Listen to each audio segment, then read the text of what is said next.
Night after night, Jung would remind us, the human being is confronted with truths it would rather not face. These truths are not loud, not flamboyant, but they echo silently inside us, like a deep tremor beneath the earth. They disturb us because they cannot be argued with, nor dismissed as the illusions of others. They are the truths that rise from the unconscious, from that hidden part of us that watches everything, remembers everything, and records even the lies we tell ourselves to avoid despair. Jung insisted that the soul cannot be tricked forever. Sooner or later, it presents the bill. And the uncomfortable truth that cuts deeper than any knife is this: we are not who we think we are. The personality we wear like a mask, the roles we perform, identities we cling to in desperation, these are not the fullness of our being. They're fragments, useful fictions perhaps, but fictions nonetheless. Beneath them lies something, older, darker, and far less obedient to our wishes. To live without acknowledging this is to remain a stranger to oneself. And yet, most people prefer this exile. They would rather build their lives upon distractions, upon work, upon relationships, upon possessions, than turn and meet the unknown presence within. Why? Because to meet it is to admit that we are vulnerable, divided, and infinitely complex. We are not masters of our house, but guests, sometimes even prisoners inside it. Jung understood this confrontation as the beginning of individuation, the process of becoming whole. But individuation is not a path paved with comfort. It is, in fact, the very opposite, a descent into the uncomfortable, the shameful, the unbearable. The path begins where illusions end. The first cut comes when one realizes most of what we call life is unconscious repetition. We live by patterns older than our memory, by impulses we cannot trace, by wounds inherited from generations before us. You think you choose your love, your career, your friends, your beliefs. But often, these choices are already scripted by unseen hands, your family history, your culture, your archetypes, your shadow. The freedom we boast of is smaller than we imagine. This is why people resist Jung. He does not flatter us with the illusion that we are entirely free rational agents. He tells us, instead, that we are bound, and only by confronting the bindings can we loosen them. This realization cuts deep because it demands responsibility. It is easier to blame fate, society, or others for our unhappiness than to face the truth that much of our suffering is born of our refusal to meet ourselves honestly. Jung often observed that people will do anything, no matter how absurd, to avoid confronting their own soul.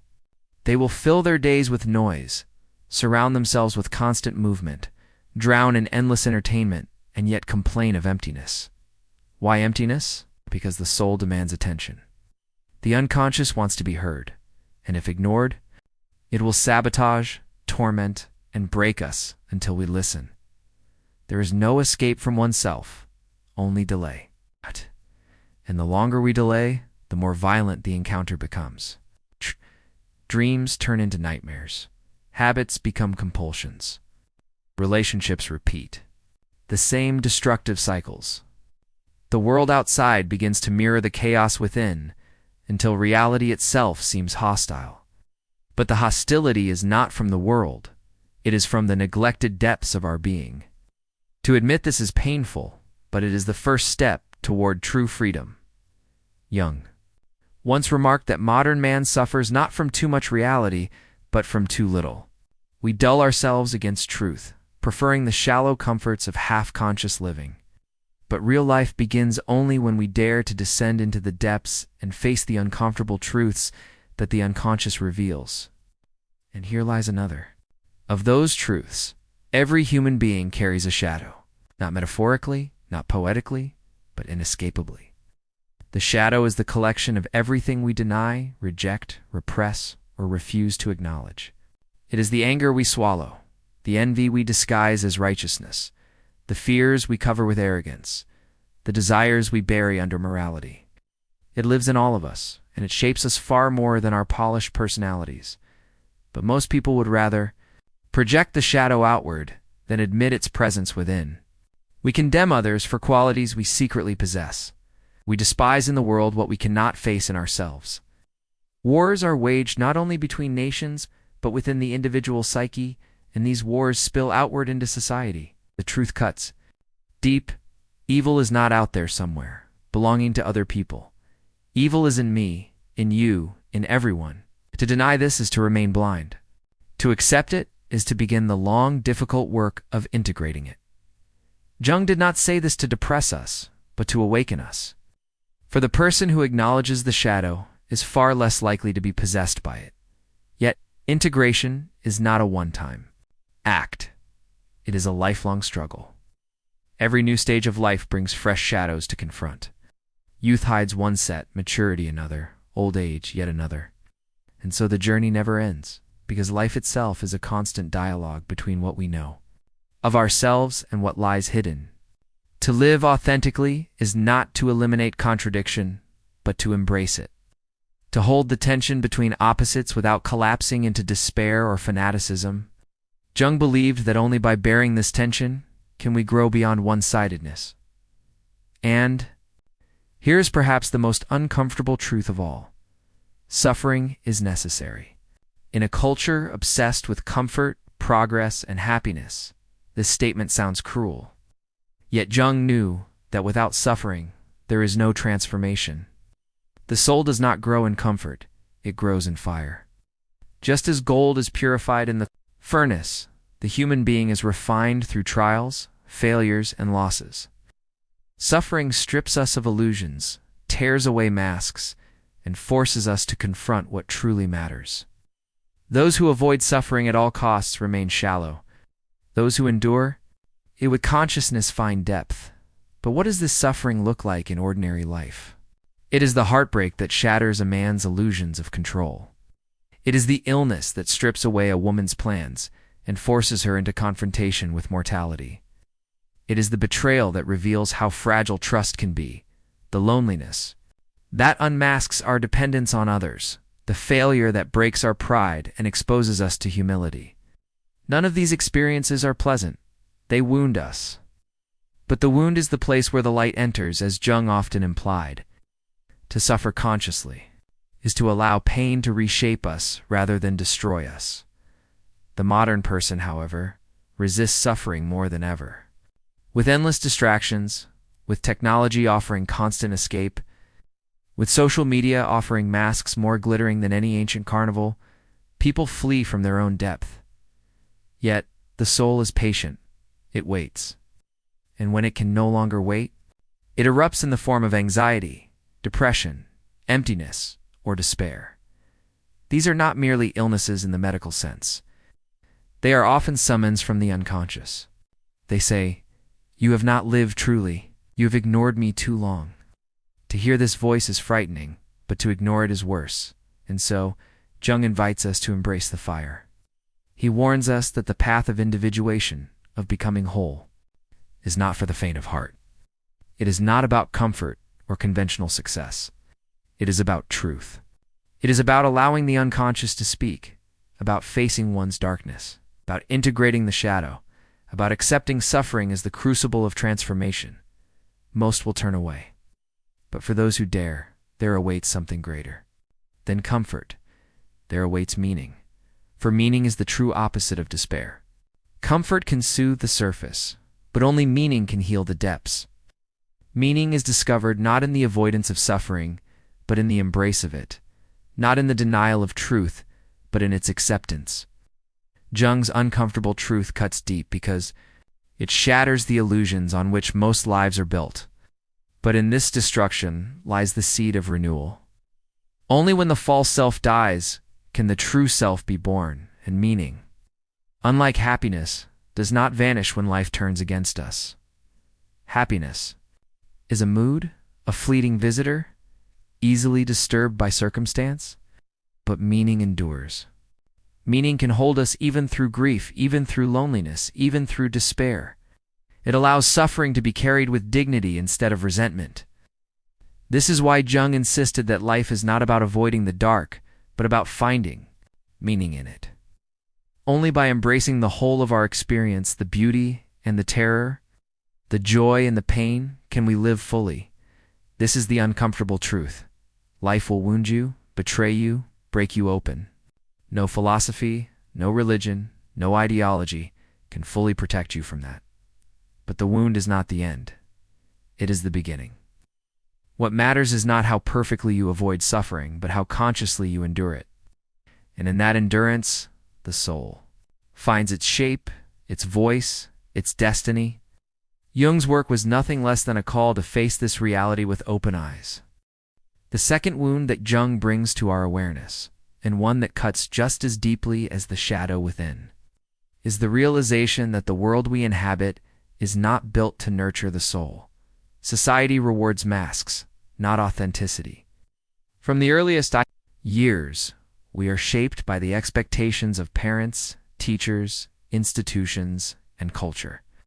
We are taught how to behave, what to believe, whom to admire, and even whom to despise. These lessons form what Jung called the persona, the social face, the mask we wear in public.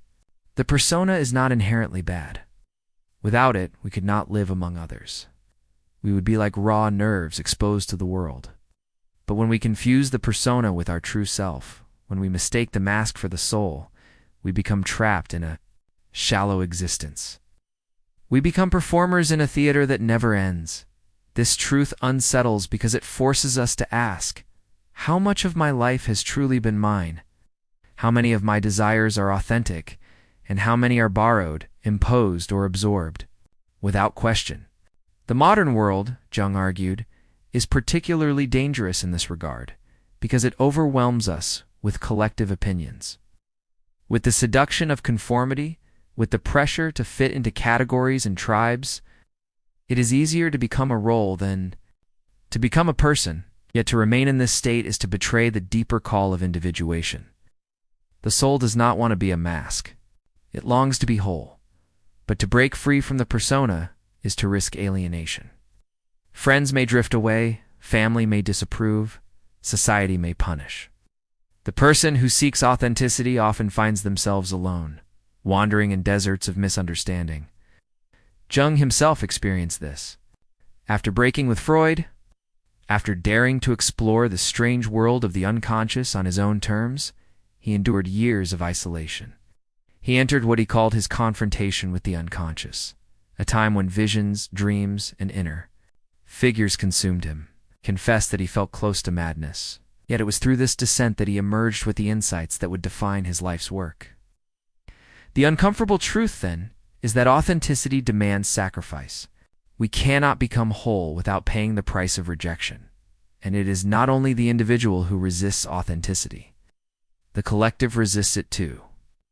Jung warned repeatedly of the danger of mass movements, of the herd instinct that drives human beings to abandon their individuality for the comfort of belonging. He saw it in the rise of fascism, in the blind devotion to ideologies, in the unthinking obedience to leaders who promise certainty. The uncomfortable truth is that most people do not want freedom. They want security. They want someone else to carry the burden of meaning for them. They want to dissolve into the crowd and silence the terrifying voice of the soul. But when this happens, evil is unleashed on a scale far greater than the individual. For the unacknowledged shadow of the collective is far more dangerous than that of a single person. Wars, genocides, oppression. These are the results of societies projecting their darkness outward. And yet Jung reminds us, the seeds of such horrors lie in every individual who refuses to confront themselves. To heal the world, we must first heal ourselves. But how many are willing? How many will choose the narrow path of self-examination over the wide road of conformity? Here lies another uncomfortable truth. Relationships themselves are not escapes from the shadow, but mirrors of it. The people we love often reflect back to us the very qualities we cannot bear in ourselves. What we idealize in them is what we have not developed within. What we hate in them is what we repress within. This is why love is intoxicating and maddening all at once. It awakens both our light and our darkness. Jung spoke of the anima and animus, the inner feminine and masculine, aspects of the psyche which we often project onto others. When we fall in love, we may not be seeing the other person as they are, but rather the image of our own soul reflected in them. This is a truth few want to face. It is easier to believe that love is a magical union of two souls than to accept that it often begins as projection. Yet, by recognizing this, love can deepen. Instead of demanding that the other carry the weight of our soul, we can take responsibility for our own growth. Real love, Jung argued, begins when projection ends. It is not about possession or escape, but about two individuals walking side by side, each committed to their own individuation, each willing to face their own darkness. This is rare, but it is the kind of love that strengthens rather than destroys. And still, even if we succeed in love, even if we integrate the shadow and endure suffering with meaning, there remains the most profound and inescapable uncomfortable truth: death. Jung faced this reality with unusual clarity. He knew that modern man, though surrounded by science and technology, lives in denial of mortality. We build entire cultures to distract ourselves from death. We pursue youth, achievement, and distraction as if they could shield us from the inevitable. Yet, Jung insisted, to live authentically is to live with death in view. Death is not only the end of life, it is the constant presence that gives life its urgency and depth. Jung's reflections on death were not morbid but transformative. He saw in death a return to the collective unconscious, a dissolution of the ego into the greater whole of existence. He did not claim to know with certainty what lies beyond, but he treated death not as annihilation but as transition. The uncomfortable truth is that our time is limited, and that every choice, every avoidance, every refusal is paid for with life itself. To live unconsciously is to waste the only gift we are given. Death, then, is not only the end, but also the teacher. It reminds us that there is no time to live in masks, no time to cling to illusions, no time to remain asleep. And yet here again most people resist. They hide from death in endless busyness. They act as though time were infinite, as though tomorrow were guaranteed. Jung knew this denial breeds despair. Only those who face death consciously, who accept its reality, can live fully. To make peace with death is to discover what truly matters in life. It is to strip away trivialities and hold close the essential: love, meaning, wholeness. Thus, Jung's uncomfortable truths, when gathered together, form a single message. Life is not meant to be easy. It is meant to be real. To be real is to face the shadow within, to endure suffering with meaning, to resist the seductions of the crowd, to love without projection, and to live with death in view. None of this is simple. None of this flatters the ego, but it is the path that leads to individuation, to the fullness of being, to the reconciliation of the soul with itself. The deeper we go into these truths, the more we see why they cut so deeply. They tear away illusions that we cling to for survival. They demand courage when we would rather be comfortable. They demand solitude when we would rather be distracted. They demand honesty when we would rather lie. But Jung's wisdom is that there is no other way. To flee from truth is to remain divided, restless, and empty. To face it, however painful, is to awaken to life as it truly is. And perhaps, beneath all the discomfort, beneath all the wounds and sacrifices, there lies a paradoxical gift. For in confronting what is most unbearable, we discover what is most enduring. In the shadow, we find hidden light. In suffering, we find depth. In death, we find urgency. In the collapse of illusions, we find meaning. Jung never promised us comfort, but he pointed us toward wholeness. And wholeness, though it costs us everything, is the one treasure worth the price.